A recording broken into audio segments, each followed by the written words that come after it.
दोस्तों नमस्कार। हमारे इस चैनल बॉलीवुड सिनेमा बाप में आपका दिल से स्वागत है। दोस्तों आज बात करेंगे अनूप जलोटा के बारे में, जो एक भारतीय गायक संगीतकार है जिन्हें भारतीय संगीत के भजन सम्राट कहा जाता है। उन्हें 2012 में भारत सरकार द्वारा पद्मश्री से सम्मानित किया गया था। वह रियलिटी शो बिग बॉस 12 में एक प्रतियोगी थे। दोस्तों अनूप जलोटा का जन्म 29 जुलाई 1953 को नैनीताल में एक भारतीय पंजाबी हिंदू परिवार में हुआ था। उनके पिता का नाम पुरुषोत्तम दास जलोटा है, वो भी एक भजन गायक थे। उनकी शिक्षा लखनऊ के भातखंडे संगीत संस्थान में हुई थी। उन्होंने अपने शुरुआती दिनों में गुजरात के सांवरकुंडला में भी कुछ साल बिताए।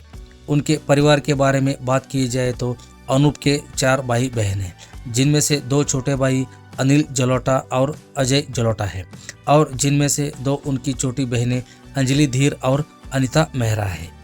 लखनऊ में इनके पिता अपने परिवार के साथ आरएसएस के कार्यालय में रहा करते थे, और वहीं रहते हुए ही इनकी मुलाकात पूर्व प्रधानमंत्री अटल बिहारी वाजपेयी से होती रहती थी। वाजपेयी जी अक्सर इन्हें अपने साथ संघ की शाखा में ले जाया करते थे और ये वहाँ रोज सुबह वंदे मातरम गाया करते थे। लखनऊ में रहने के दौरान ही आरएसएस के कई दूसरे बड़े नेताओं संग भी इनकी जान पहचान हो गई थी। अनूप जलोटा महज 7 साल के ही थे जब इनकी संगीत की ट्रेनिंग शुरू हो गई थी। इनके पिता पंडित पुरुषोत्तम दास जलोटा ही इनके गुरु भी थे। यूँ तो अनूप जी के पिता अपने सभी बच्चों से बेहद प्रेम करते थे, लेकिन बात जब संगीत की आती थी तो वो बेहद सख्त हो जाते थे। अनूप जी को अपने पिता की ये सख्ती इसलिए झेलनी पड़ी थी क्योंकि इनके बाकी भाई बहनों को संगीत सीखने में बहुत अधिक दिलचस्पी नहीं थी। 7 साल की छोटी उम्र में ही अनूप जी ने अपनी पहली स्टेज परफॉर्मेंस दी थी। उस दिन जन्माष्टमी का दिन था और लखनऊ पुलिस लाइन में एक भजन कार्यक्रम का आयोजन किया गया था। उसी कार्यक्रम में इनके पिता ने इन्हें स्टेज पर परफॉर्म करने भेज दिया। उस वक्त इनके पिता को लग रहा था कि चूंकि ये इनकी पहली परफॉर्मेंस है तो हो सकता है कि ये थोड़ा नर्वस हो, लेकिन इसके विपरीत अनूप जी बिना किसी परेशानी या नर्वसनेस के स्टेज पर भजन गाते रहे और भजन सुनने आए ऑडियंस से भी नन्हे अनूप जलोटा खूब तारीफें बटोरी। उसी दिन इनके पिता को एहसास हो गया था कि अनूप जी लाइव शोज में बहुत बढ़िया नाम कमाने वाले हैं। इसके बाद इनकी ट्रेनिंग और बेहतर तरीके से शुरू कर दी गई थी। अनूप जी का शुरुआती जीवन लखनऊ में बीता। अनूप जी ने लखनऊ के ही भातखंडे संगीत महाविद्यालय से शास्त्रीय संगीत में बीए किया था। हालांकि इनके बीए कंप्लीट भी नहीं हुआ था जब इनके पिता पंडित पुरुषोत्तम दास मुंबई शिफ्ट हो गए थे और वो वहाँ भजन कार्यक्रम करने लगे थे। उनको सफलता मिली तो उन्होंने मुंबई के कोलाबा इलाके में एक घर भी खरीद लिया। फिर उन्होंने अनूप जी से कहा कि जब तुम्हारी ग्रेजुएशन कंप्लीट हो जाए तब तुम भी मुंबई आ जाना, लेकिन ग्रेजुएशन कंप्लीट किए बिना मुंबई आने के बारे में भी सोचना मत। अनूप जी ने ऐसा ही किया और भातखंडे से संगीत में बीए कंप्लीट करने के बाद सन 1973 में ये मुंबई आ गए। मुंबई आने के बाद इन्होंने ऑल इंडिया रेडियो में बतौर कोरस गायक नौकरी शुरू कर दी। ये 30 कोरस गायकों के एक ग्रुप का हिस्सा थे जो ऑल इंडिया रेडियो के लिए गायन करते थे। जब दूरदर्शन शुरू हुआ तो अनूप जलोटा टीवी पर भी गाने लगे। टीवी पर ही एक दफा नामी संगीतकार सी रामचंद्र ने अनूप जलोटा का भजन सुना। उन्हें अनूप जलोटा की गायकी बहुत पसंद आई। उन्होंने अनूप जलोटा को मिलने के लिए बुलवाया। अनूप जलोटा को लगा कि शायद सी रामचंद्र उनसे किसी फिल्म में गीत गवाना चाहते होंगे। अनूप खुशी खुशी उनसे मिलने पहुंचे। उस वक्त अनूप जलोटा भी चाहते थे कि ये फिल्मों के लिए गायकी करे। अनूप जब सी रामचंद्र से मिले तो उन्होंने इनसे कहा, तुम कभी भी फिल्मों के लिए गाने की कोशिश मत करना।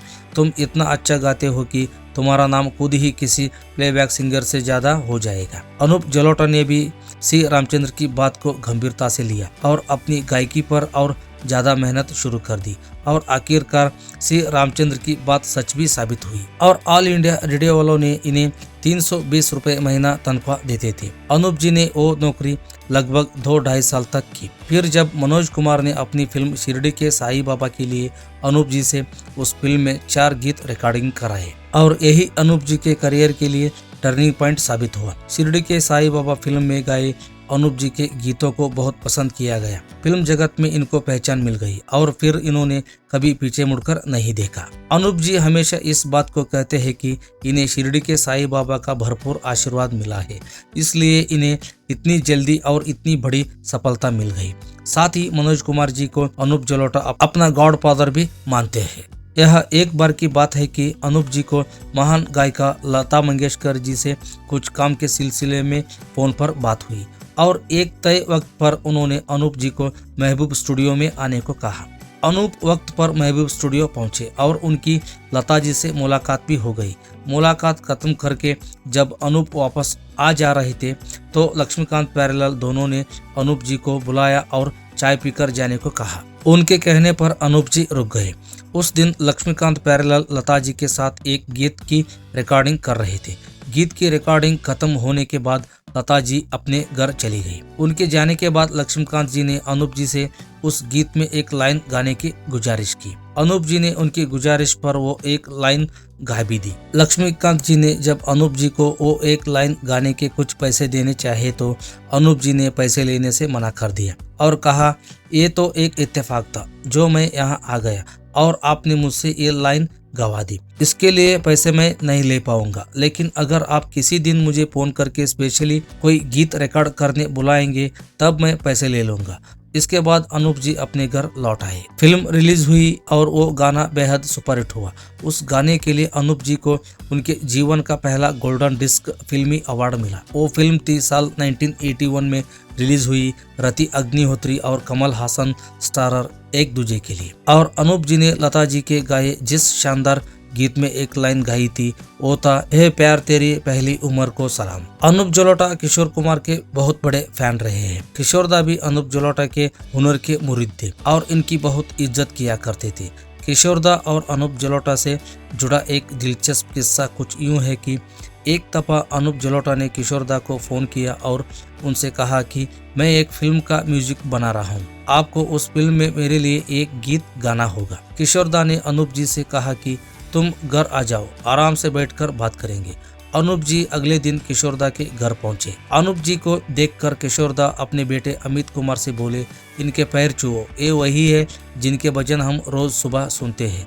अमित कुमार ने तुरंत अनूप जी के पैर छुए। फिर किशोरदा ने अनूप जी की बात पूरी सुनी और अचानक किशोरदा ने अनूप जी से कहा, यार मैं तुम्हारे लिए गाना नहीं गा सकता। ये सुनकर अनूप जलोटा थोड़ा परेशान हुए। उन्होंने किशोरदा से इसकी वजह पूछी तो किशोरदा ने कहा कि तुम क्लासिकल म्यूजिक वाले हो, तुम मुझसे क्लासिकल स्टाइल में गवाओगे और मैं फिलहाल क्लासिकल गाने के मूड में नहीं हूँ। तब अनूप जी ने कहा कि आप इसकी फिक्र मत कीजिए, मैं तो फिल्मी गीत बना रहा हूँ और जो गीत मैं आपसे गवाना चाहता हूँ वो एकदम आपके स्टाइल का गीत है। ये सुनकर किशोरदा ने आखिरकार अनूप जी के लिए गाने की हामी भर दी।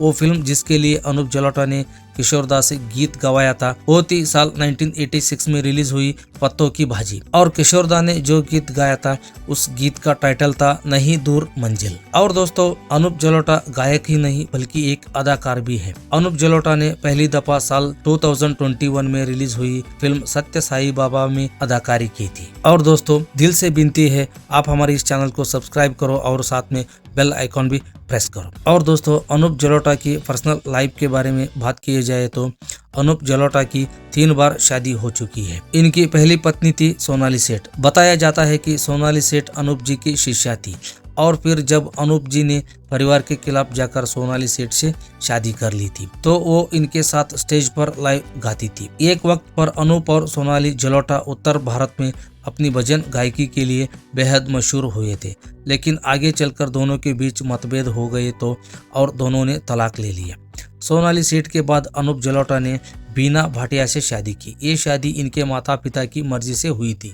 हालांकि अनूप जी की ये शादी भी सफल नहीं रही और जल्द ही बीना भाटिया से इनका तलाक हो गया। अनूप जी ने तीसरी बार शादी की मेघा गुजराल से, जो कि भारत के पूर्व प्रधानमंत्री इंद्र कुमार गुजराल की भतीजी थी और बॉलीवुड के फेमस निर्देशक शेखर कपूर की पहली पत्नी भी थी, जिनसे शेखर कपूर ने 1994 में तलाक ले लिया था। अनूप जलोटा और मेघा गुजराल की शादी पूरे 22 साल चली और इन दोनों का एक बेटा भी है जिसका नाम आर्यमान है और फिलहाल वो अमेरिका में रहकर पढ़ाई कर रहा है। 2014 25 नवंबर में अमेरिका के न्यूयॉर्क में मेघा गुजराल की रीनल फेलियर के चलते मृत्यु हो गई। दोस्तों कैसी रही हमारी वीडियो आप कमेंट बॉक्स में जरूर लिखिए। और दोस्तों आज का एपिसोड समाप्त होता है, मिलते हैं नेक्स्ट वीडियो में। तब तक आप हमारे इस चैनल को सब्सक्राइब करो, बेल आइकन प्रेस करो ताकि आने वाली हमारी नई वीडियो की जानकारी आप तक सबसे पहले पहुंच जाएगी।